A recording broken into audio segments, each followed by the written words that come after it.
हे everyone, welcome और welcome back to my channel. आज हम करने वाले हैं चाइल्ड साइकोलॉजी और पेडागोजी के कुछ मोस्ट इम्पॉर्टेंट क्वेश्चंस जो कि आपके टीचिंग एग्जाम के लिए काफ़ी इम्पॉर्टेंट है, चाहे वो आपका स्टेट लेवल का एग्ज़ाम हो या फिर सेंटर का एग्ज़ाम हो, जैसे कि कमीशन हो गया, टैट हो गया, सी टैट हो गया या फिर केवीएस हो गया। तो क्लास स्टार्ट करने से पहले अगर अभी तक चैनल को सब्सक्राइब नहीं किया है तो चैनल को सब्सक्राइब कर दें, जिससे कि नई वीडियोस की अपडेट आपको मिलती रहे। फर्स्ट क्वेश्चन है, who developed the first intelligence test?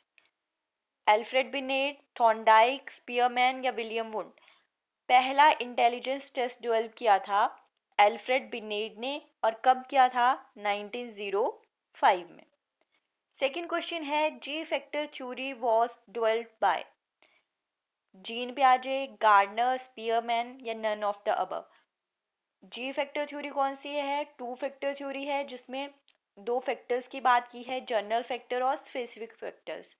तो ये किसने दी है ये थ्योरी? ये दी थी चार्ल्स स्पीयरमैन ने। C is the correct answer. Next है, who is the father of educational psychology?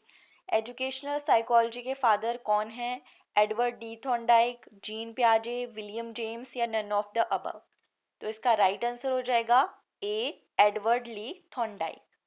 Next question है, multilingual character of Indian society should be seen as?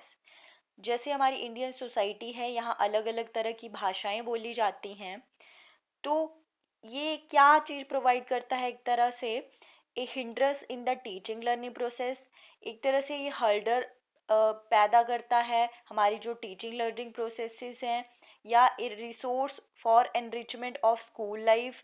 Next है, a challenge to teachers capacity to motivate students to learn, या a factor that make school life a complex experience for the learners.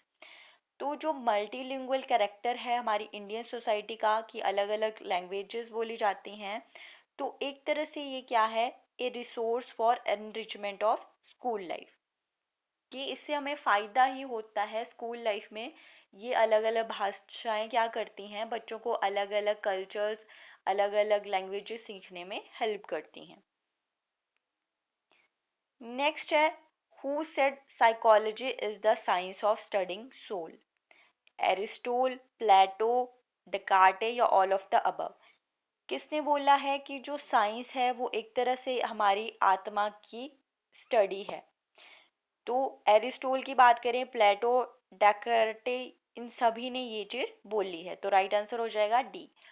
Who was the pragmatist philosopher? व्यवहारवादी philosopher कौन है? John Dewey, William James, Charles Peirce या all of the above? तो John Dewey भी क्या है? व्यवहारवादी हैं, विलियम जेम्स भी एंड चार्ल्स पियर्स भी, तो राइट आंसर हो जाएगा all of the above. Next है, drive theory is given by? Drive theory किसने दी थी? सी हल ने, सी एच कोले ने, आर्मस्ट्रॉन्ग ने या none of the above? Drive theory दी है हल ने। Expectancy theory is a theory of? Expectancy theory है theory of motivation, education, child development या लर्निंग, तो इसका राइट आंसर आ जाएगा ए, मोटिवेशन। नेक्स्ट है, which of the following skills do you consider most essential for a teacher? आपको बताना है कि एज ए टीचर कौन सी स्किल्स हैं जो मोस्ट इम्पॉर्टेंट हैं। Encourage children to search for knowledge, हमें क्या करना है? बच्चों को एनकरेज करना है कि वो नॉलेज की सर्च करें, उसकी खोज करें, या have all the information for the child, या जितनी भी जानकारी है हम खुद ही बच्चों को प्रोवाइड कर देंगे। नेक्स्ट है, ability to make children memorise material, या हमें क्या करना है? बच्चों को इतना एबल बनाना है कि वो सारी चीज़ों को रट्टा मार सके। लास्ट है, enable children to do well in test, या फिर हमें इस तरह बनाना है बच्चों को कि वो अपने एग्ज़ाम में, अपने टेस्ट में अच्छा कर सके, बेहतर परफॉर्म कर सके। तो एक अच्छे टीचर की जो असेंशियल स्किल्स है वो क्या होनी चाहिए? हमें क्या करना है? बच्चे को एनकरेज करना है कि वो नॉलेज की, ज्ञान की खोज करे। नेक्स्ट क्वेश्चन है, which of the following is not related to educational achievement? कौन सी चीज़ एजुकेशनल अचीवमेंट से रिलेटेड नहीं है? तो अगर हमें पढ़ाई में कुछ अचीव करना है, बेहतर करना है तो हमें एक्सपीरियंस होना चाहिए, प्रैक्टिस होनी चाहिए और सेल्फ लर्निंग होनी चाहिए। ये सारी चीज़ें क्या है, इम्पॉर्टेंट है, रिलेटेड है एजुकेशन अचीवमेंट से। जो चीज़ नहीं रिलेटेड है वो क्या आ गई, आपकी हेरिडिटी, आपके जीन्स आ गई। नेक्स्ट है micro teaching is invented by. Micro teaching किसने इन्वेंट की थी? लेविन ने, वेबर ने, डुइट ए डब्ल्यू एलन ने, या नन ऑफ द अबव? तो इसका राइट आंसर आ जाएगा डुइट डब्ल्यू एलन ने। Hierarchy of needs given bye. Hierarchy of needs किसने दी थी? तो हायरार्की ऑफ नीड्स दी थी अब्राहम मैस्लो ने। क्या थी इसमें चीज़ें? इसमें सबसे पहले उन्होंने बात की थी, ये एक तरह से थी 5 टायर थ्योरी थी, जिसमें उन्होंने क्या बोला, या 5 टायर मॉडल भी बोल सकते हो, और क्या है ये, एक तरह से मोटिवेशनल थ्योरी है। मोटिवेशनल थ्योरी है। और सबसे पहले उन्होंने बात की कि हायरार्की में जो सबसे पहली नीड फुलफिल होनी चाहिए वो क्या होनी चाहिए, आपकी फिजियोलॉजिकल नीड्स होनी चाहिए। देन उसके बाद आ जाएंगी आपकी सेफ्टी नीड्स, फिर आ जाएगी लव नीड्स, देन एस्टीम, और लास्ट वन जो टॉप पे होगी हायरार्की में वो होगी सेल्फ एक्चुअलाइजेशन। तो सबसे प्राइमरी नीड हो जाएगी फिजियोलॉजिकल नीड, और जो टॉप पे होगी सबसे लास्ट में फुलफिल होगी वो होगी सेल्फ एक्चुअलाइजेशन। और ये क्या है, मोटिवेशनल थ्योरी है, hierarchy of needs given by Abraham Maslow. Next है most psychologist believe that development is due to. बहुत सारे साइकोलॉजिस्ट क्या बिलीव करते हैं कि ये जो विकास है ये किसकी वजह से होता है? Largely by nature. यहाँ पे जो नेचर है उसका मतलब किस चीज़ से है? नेचर का मतलब है आपके जीन से या आपकी हेरिडिटी से। लार्जली टू नर्चर, नर्चर से यहाँ पे मतलब आ गया आपके इन्वायरमेंट से। आउटर फैक्टर्स हैं जो, नेचर आ गया आपके इनर फैक्टर्स। सी है to nature and nurture acting separately, दोनों चीज़ें अलग अलग हों। या लास्ट वन है to an interaction of nature and nurture. तो बहुत सारे साइकोलॉजिस्ट हैं वो क्या मानते हैं कि जो विकास है वो किसकी वजह से होता है? Due to interaction of nature and nurture. Nature क्या आ गया, हमारा जो हेरिडिटी एंड एनवायरनमेंट, इन दोनों का मिक्सचर है, ये दोनों साथ साथ चलते हैं, इन्हीं की वजह से क्या होती है, डेवलपमेंट होती है। नेक्स्ट है the normal 12 year old child is most likely to. एक 12 साल का बच्चा है वो कैसा होगा? Have difficulty with gross motor coordination, उसे डिफिकल्टी आएगी ग्रॉस मोटर स्किल्स में। या have anxiety feelings about pleasing adult, या फिर क्या करेगा कि वो क्या करना चाहेगा, जो बड़े हैं उनको खुश करने की कोशिश करेगा, और इससे वो क्या रहेगा, थोड़ा स्ट्रेस में रहेगा, एंक्सियस रहेगा। Confine his her interest. या last one be eager to peer approval. तो एक 12 साल का बच्चा क्या करेगा? Be eager to peer approval, मतलब आपने देखा होगा कि ऐसे बच्चे क्या करते हैं, उनके फ्रेंड्स जो बोलते हैं ये चीज़ सही है, ये तो तेरे पास बहुत अच्छी चीज़ है, इस तरह से वो अपने पीयर ग्रुप के अप्रूवल के लिए ईगर रहते हैं कि उन्होंने अगर अच्छा बोल दिया तो चीज़ अच्छी है, उन्होंने बुरा बोल दिया तो चीज़ बुरी है। तो डी आ गया right answer.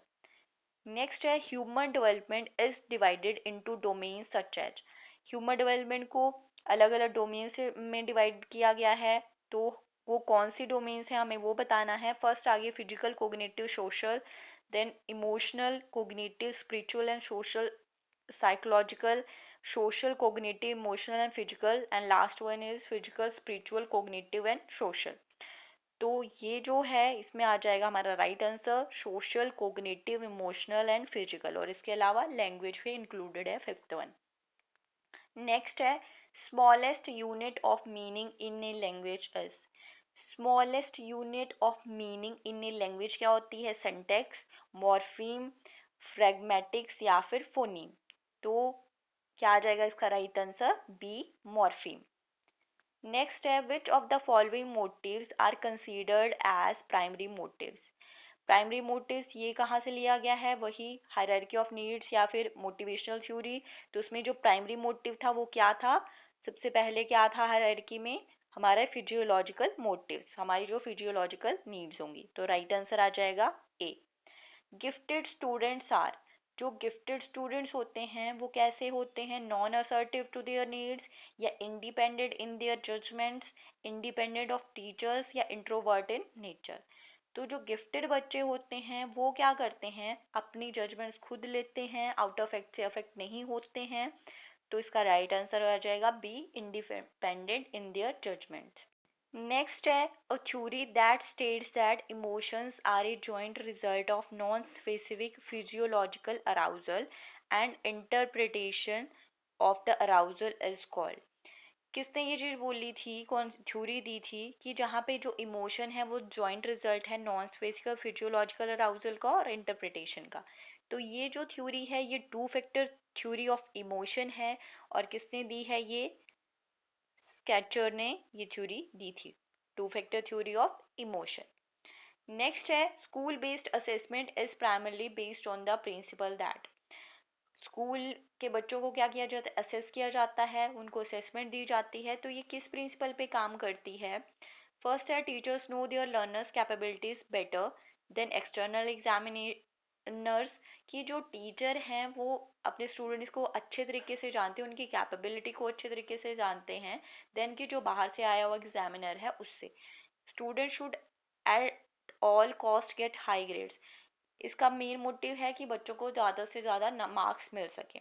Schools are more efficient than external bodies of examination. Last one is assessment should be very economical.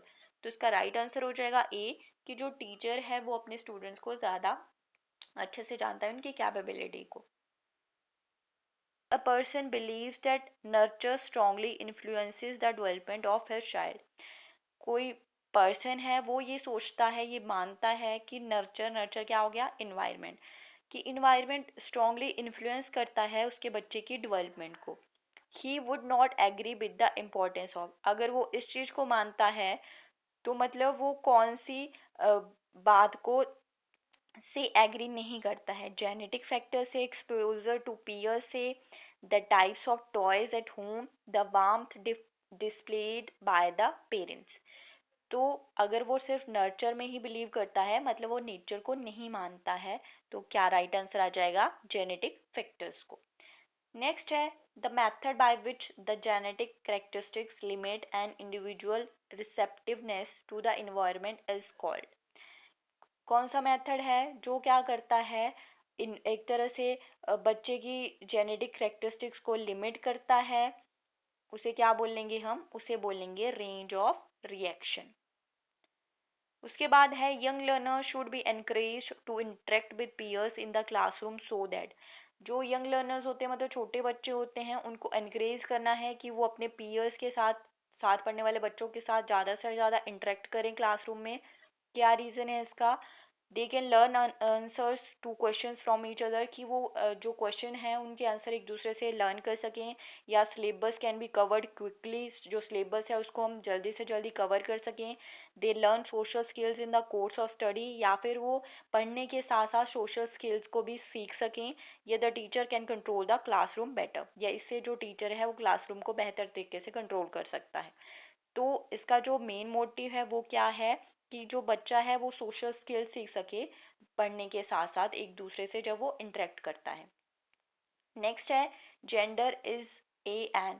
Gender क्या है, एक बायोलॉजिकल एंटिटी है, एक फिजियोलॉजिकल कंस्ट्रक्ट है, इनेट क्वालिटी है, या सोशल कंस्ट्रक्ट है। तो जेंडर क्या है, एक सोशल कंस्ट्रक्ट। देन है if a child write 16 as 61। कोई बच्चा है वो 16 को 61 लिखता है और बी और डी में कंफ्यूज हो जाता है। तो क्या चीज़ आ गई, ये विजुअल इम्पेयरमेंट है, लर्निंग डिसेबिलिटी है, मेंटल इम्पेयरमेंट है, या मेंटल रिटार्डेशन है। तो ये किसकी वजह से होता है, due to learning disability. Term PSRN is in development implies. PSRN से क्या मतलब होता है, problem solving, reasoning and numeracy, problem solving, relationship and numeracy, या perceptual skill, reasoning and numeracy, या last one is perceptual skill, relationship and number. तो right answer इसका आ जाएगा problem solving, reasoning and numeracy, A is the correct answer. Next है which of the following is true statement corresponding to cephalocaudal principle of. तो cephalocaudal principal किस पे based है, इसका मतलब होता है कि जो डेवलपमेंट है वो हेड से टो की तरफ होगी, या हेड से फुट की तरफ होगी। तो राइट आंसर आ जाएगा development is from head to foot, a is the right answer. If you students in your class are exceptionally bright you will teach them. आप टीचर हो और आपकी क्लास में कुछ बच्चे बहुत ही ज़्यादा ब्राइट हैं, बहुत ही बेहतर हैं पढ़ाई में, तो आप क्या करोगे, अलॉन्ग विद द क्लास उन्हें दूसरे बच्चों के साथ पढ़ाओगे, या अलॉन्ग विद हायर क्लासेस उनको हायर क्लासेस के साथ पढ़ाओगे, या उनको टीच करोगे by using enriched programmes. Enriched programmes का क्या मतलब होता है, जो भी क्लास के बाहर आप एक्टिविटीज़ कराते हो या एक्स्ट्रा होमवर्क दे रहे हो या एक्स्ट्रा कोई और एक्टिविटीज़ करा रहे हो, या ओनली व्हेन दे वांट, या जब वो चाहेंगे तब उनको टीच करोगे। तो क्या बेहतर तरीका होगा उनको पढ़ाने का, by using enriched programmes. Class में तो आप पढ़ाते हो, साथ में उनको क्या करते हो, क्लास के बाहर भी अलग अलग एक्टिविटीज़ देते हो जिससे कि वो और बेहतर परफॉर्म कर सकें। नेक्स्ट है, who gives the more stress to the philosophy of social constructivism. किसने इस चीज़ पे बहुत ज़्यादा स्ट्रेस दिया था, सोशल कंस्ट्रक्टिविज्म पे। सोशल कंस्ट्रक्टिविज्म का क्या मतलब हुआ कि जो बच्चे की डेवलपमेंट है, बच्चा सीखता है, वो सोसाइटी में ज़्यादा अच्छे तरीके से सीखता है, उसको सोसाइटी की नीड है। तो ये चीज़ किसने बोली थी, लेव वाइगोस्की ने बोली थी अपनी सोशियो कल्चरल थ्योरी में। नेक्स्ट है, development is a never ending process, this idea associate with. Development एक नेवर एंडिंग प्रोसेस है, तो ये आइडिया किससे एसोसिएटेड है, प्रिंसिपल ऑफ इंटर रिलेशन से, प्रिंसिपल ऑफ कंटिन्यूटी से, प्रिंसिपल ऑफ इंटीग्रेशन से, या फिर प्रिंसिपल ऑफ इंटरेक्शन से। तो हमें पता है कि डेवलपमेंट एक नेवर एंडिंग प्रोसेस है, तो ये बेस्ड है प्रिंसिपल ऑफ कंटिन्यूटी पे। नेक्स्ट है, children actively construct their understanding of the world is a statement attributed to। किसने ये चीज़ बोली थी कि जो बच्चे हैं वो अपनी समझ का या नॉलेज का निर्माण खुद करते हैं दुनिया के बारे में, तो ये चीज़ बोली थी जीन पियाजे ने।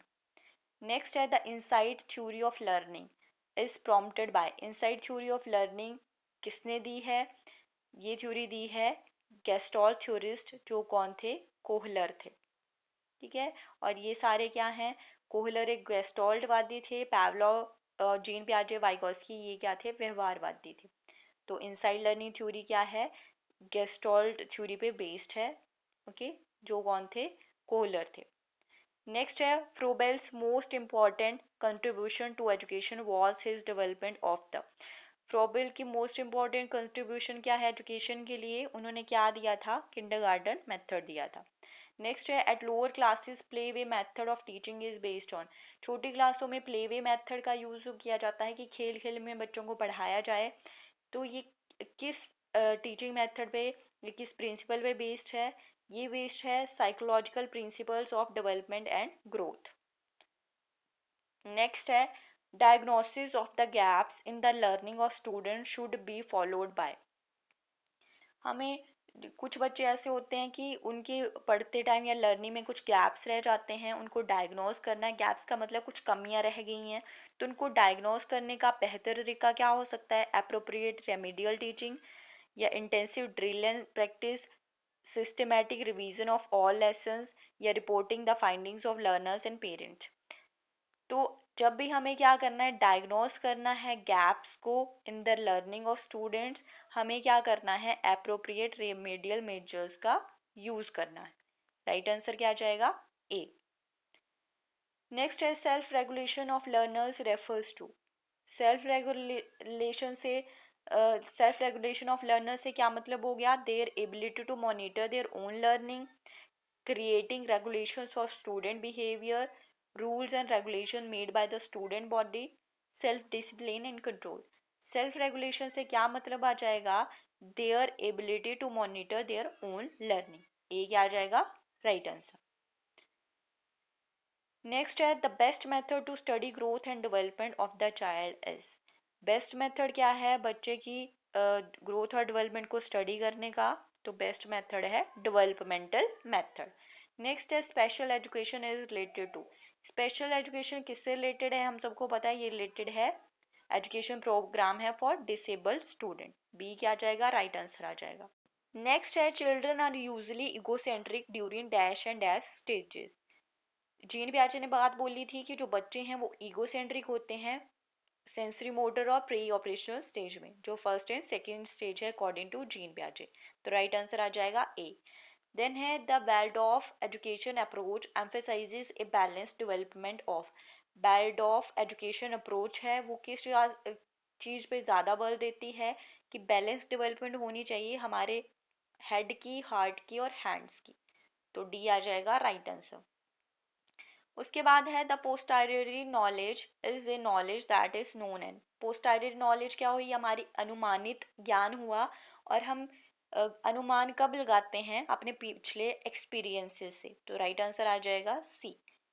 देन है the curriculum of educational institute should be based on. जो हमारे एजुकेशनल इंस्टीट्यूट हैं उनका करिकुलम किस पे बेस्ड होना चाहिए, थ्योरी पे या केवल प्रैक्टिस पे, या थ्योरी और एंड प्रैक्टिस दोनों पे, या थ्योरी प्रैक्टिस और रिसर्च पे। तो जो एजुकेशनल इंस्टीट्यूट हैं उनका करिकुलम बेस्ड होना चाहिए थ्योरी एंड प्रैक्टिस पे। नेक्स्ट है टॉय एज रेफर्स टू। खिलौनों की आयु किसे बोला जाता है, अर्ली चाइल्डहुड को, लेट चाइल्डहुड को, बेबीहुड को, या ऑल ऑफ दिस। तो खिलौनों की आयु बोला जाता है अर्ली चाइल्डहुड को। नेक्स्ट है language of word is not necessary for. हमें वर्ड्स की लैंग्वेज की नॉलेज नहीं है तो किस चीज़ के लिए नेसेसरी नहीं है, imaginative thinking, conceptual thinking, associative thinking या परसेप्चुअल। तो इमेजिनेटिव थिंकिंग के लिए, कुछ इमेजिन करने के लिए हमें लैंग्वेज ऑफ वर्ड की ज़रूरत नहीं है। राइट आंसर आ जाएगा ए। नेक्स्ट है which indicates the change in the quality और करेक्टर ऑफ ए चाइल्ड। क्या चीज़ इंडिकेट करती है कि बच्चे की क्वालिटी या करेक्टर में चेंज आ रहा है। तो जो ग्रोथ है वो तो क्या करेगी, बॉडी में चेंजेस लाएगी, जो डेवलपमेंट है वो बच्चे के करेक्टर में चेंजेस लाएगी। तो राइट आंसर आ जाएगा बी। नेक्स्ट है single factor theory of intelligence was given by. Single factor theory किसने दी थी, एल्फ्रेड बिनेट ने। नेक्स्ट है nature of children are like. जो बच्चे का नेचर होता है वो कैसा होता है, वो होता है इमिटेटिव। नेक्स्ट है the raw material of thinking is. Raw material of thinking क्या है, symbols. A is the right answer. उसके बाद है how many stages of cognitive development recommended by पियाजे।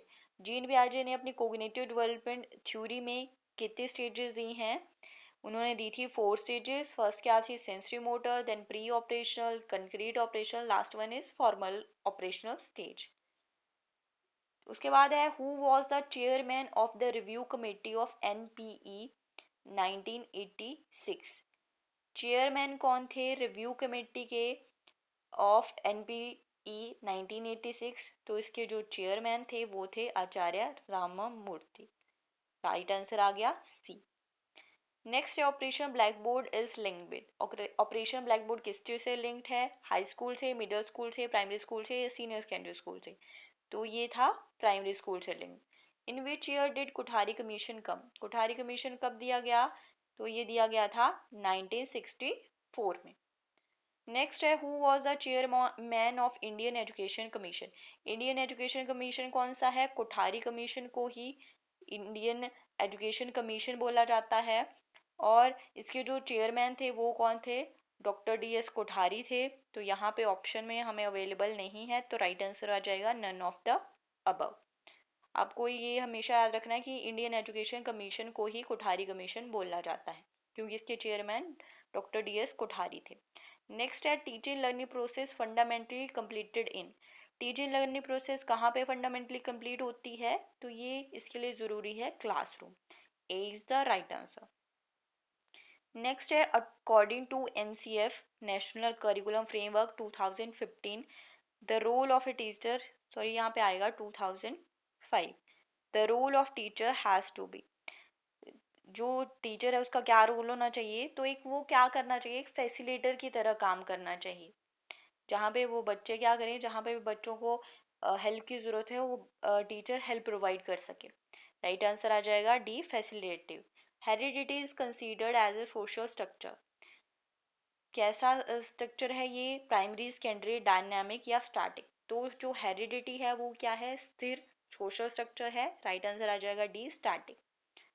Next है a scoring guide use to evaluate the quality of students is called. हम अलग अलग तरह के मेथड्स यूज करते हैं, तो इनमें जो स्कोरिंग गाइड है जिसमें हम बच्चे की अलग अलग क्वालिटीज़ को इवेलुएट करते हैं कि बच्चों ने किस तरह का परफॉर्म किया, किस तरह के ग्रेड्स लिए, और क्या क्या जो भी उनके ऑब्जेक्टिव्स है वो पूरे हुए या नहीं। तो इसके लिए हम जो स्कोरिंग गाइड का यूज़ करते हैं वो क्या है, rubrics. A is the right answer. Pedagogy is concern with, pedagogy किस चीज़ से कंसर्न है, एम से, कंटेंट से, वैल्यूएशन से, या टीचिंग मेथड। तो पेडागोजी रिलेटेड होती है टीचिंग मेथड से। D is the right answer. Next है, one will have more chances of being successful as a teacher if, कोई पर्सन एज ए टीचर ज़्यादा सक्सेसफुल हो सकता है अगर he belongs to the family of teachers, कि उसकी सारी फैमिली खुद टीचर्स हो, he is trained in teaching, वो टीचिंग में बहुत ट्रेंड हो, he has ethical values and a good character, उसकी एथिकल वैल्यूज़ हों और अच्छा करेक्टर हो, he can organise his teaching material systematically and conveys the same effectively. एक अच्छा टीचर क्या कर सके, अपने टीचिंग मटेरियल को सिस्टमेटिकली अरेंज कर सके और उसी तरह से एक इफेक्टिव वे में उसको कन्वे कर सके। तो बेहतर टीचर की यही करेक्टरिस्टिक्स होनी चाहिए। डी आ जाएगा राइट आंसर। तो आज के लिए जो लास्ट क्वेश्चन है वो है creative answers require. Creative answers क्या होने चाहिए, क्लोज एंडेड होने चाहिए, open ended, personal response questions, या questions based on purely reading text. तो जो क्रिएटिव आंसर्स हैं उनके क्वेश्चंस कैसे होने चाहिए, ओपन एंडेड। ओपन एंडेड में मतलब यस और नो नहीं होगा, उसमें क्या करें पर्टिकुलरली, जैसे आपसे पूछा कि डिस्क्राइब योर सेल्फ, तो उसमें आप क्या करोगे, वो ओपन एंडेड क्वेश्चन हो गया। तो ऐसे केस में, ओपन एंडेड क्वेश्चंस के केस में ये पॉसिबिलिटी है कि ज़्यादा से ज़्यादा क्रिएटिव आंसर्स आ सकें। तो ये कुछ इम्पॉर्टेंट क्वेश्चंस थे, इनमें से डेफिनेटली काफ़ी क्वेश्चन आपको अपने टीचिंग एग्ज़ाम में देखने को मिल जाएंगे। तो आई होप ये वीडियो आपके लिए यूज़फुल रहे, और अगर आपको वीडियो अच्छी लगी हो तो वीडियो को लाइक कर दें और चैनल को सब्सक्राइब भी कर दें। Thank you for watching.